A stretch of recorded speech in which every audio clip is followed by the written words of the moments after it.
Howdy, folks. One of the most controversial passages in the Bible is Matthew 16:18, where Jesus tells Peter, "You are Peter, and on this rock I will build my church." Catholics see this passage as evidence that Jesus made Peter the first pope. Many evangelicals look at it as just the opposite. Who's right? It's an interesting question, and I've been on both sides of the question. In fact, this passage played a pivotal role in my conversion to the Catholic Church. You may think you've heard all the arguments about whether Peter's the rock, but I'm going to show you the one that convinced me, and you probably haven't heard it anywhere else.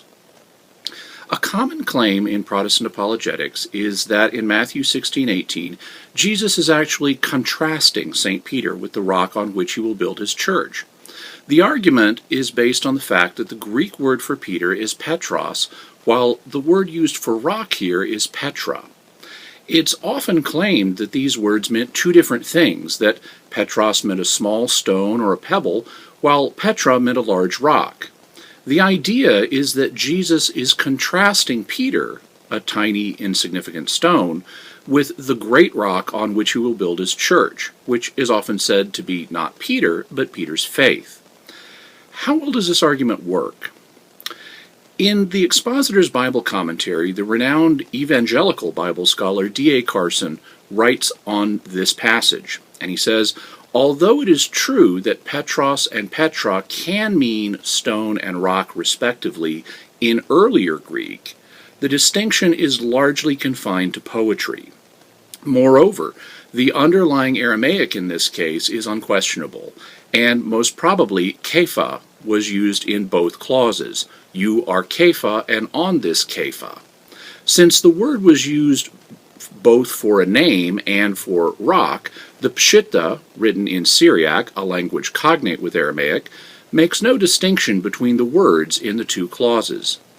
The Greek makes the distinction between Petros and Petra simply because it is trying to preserve the pun, and in Greek, the feminine Petra could not very well serve as a masculine name. So, the argument that Petros and Petra have two different meanings in this passage is actually quite weak. But for the sake of argument, let's suppose that they did have two different meanings. Would this mean that Peter isn't the rock? The argument that he isn't is based on the fact that there is a clear parallelism between Peter and the rock in this passage, and it assumes a particular kind of parallelism, one that contrasts Peter with the rock. But this form of parallelism, which is sometimes called antithetic parallelism, is not the only kind of parallelism there is. The Bible often uses another form, known as synthetic parallelism. In synthetic parallelism, the second item mentioned builds on or amplifies the meaning of the first. If that's what's happening in this passage, even if we grant that Petros means a small stone and Petra means a large rock, then it doesn't follow that Peter and the rock are two different things. Instead, Jesus would be saying something like, "Although you may seem to be a small stone, Peter, on the large rock that you really are, I will build my church." In this case, Petra, or large rock, would bring out the actual significance of the small stone that Peter appears to be. But there are other, even more decisive arguments, and you don't have to speak Greek or Aramaic to understand them. A key moment in my own conversion occurred one day when I was reading a book and it had an extended quotation from Matthew 16. I suddenly realized that there was a structural feature in the text that pointed to Peter being the rock. Soon afterwards, I noticed additional features that indicated the same thing.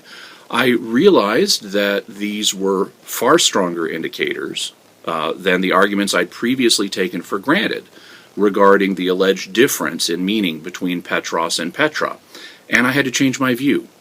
Here's what I discovered. If we back up a few verses, we find Jesus asking the disciples a question. Now, when Jesus came into the district of Caesarea Philippi, he said to his disciples, "Who do men say that the Son of Man is?" And they said, "Some say John the Baptist, others say Elijah, and others Jeremiah or one of the prophets." He said to them, "But who do you say that I am?" Simon Peter replied, "You are the Christ, the Son of the living God." That's the correct answer, and in response, Jesus said three things to Peter. And Jesus answered him, "Blessed are you, Simon Bar-Jonah, for flesh and blood did not reveal this to you, but my Father who is in heaven.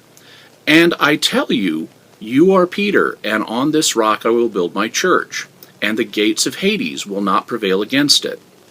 I will give you the keys to the kingdom of heaven, and whatever you bind on earth shall be bound in heaven, and whatever you loose on earth shall be loosed in heaven." What I noticed was that there are structural features in Jesus' three statements to Peter that indicate he's the rock.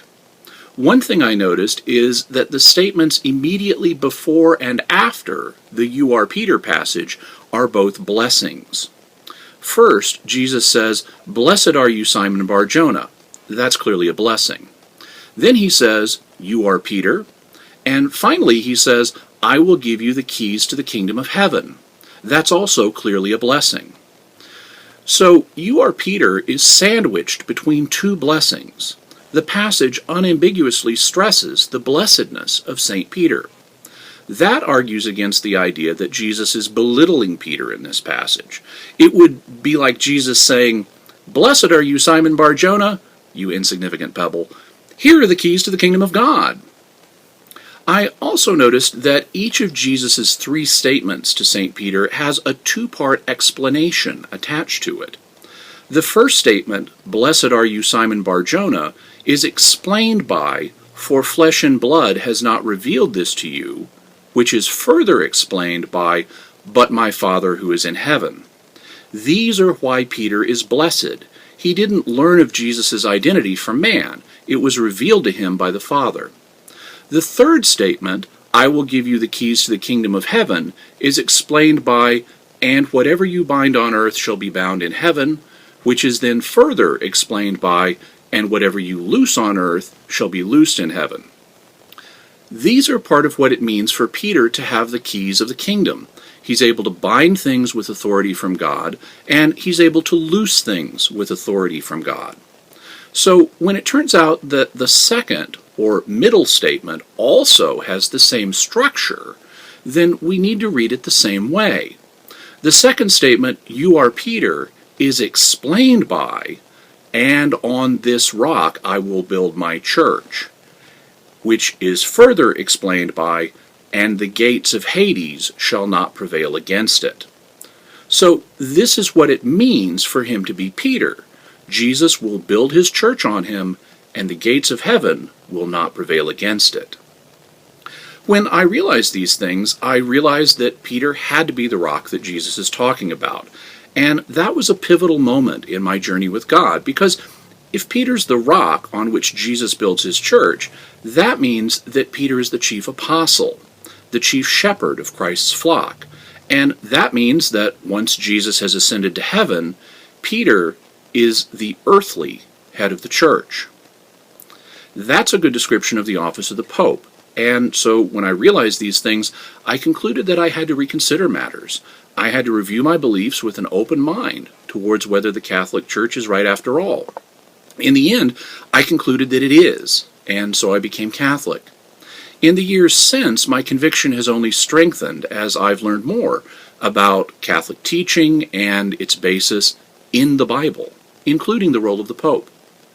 If you like the information I've shared in this video, I'd encourage you to join my Secret Information Club. It's a free service that I offer by email.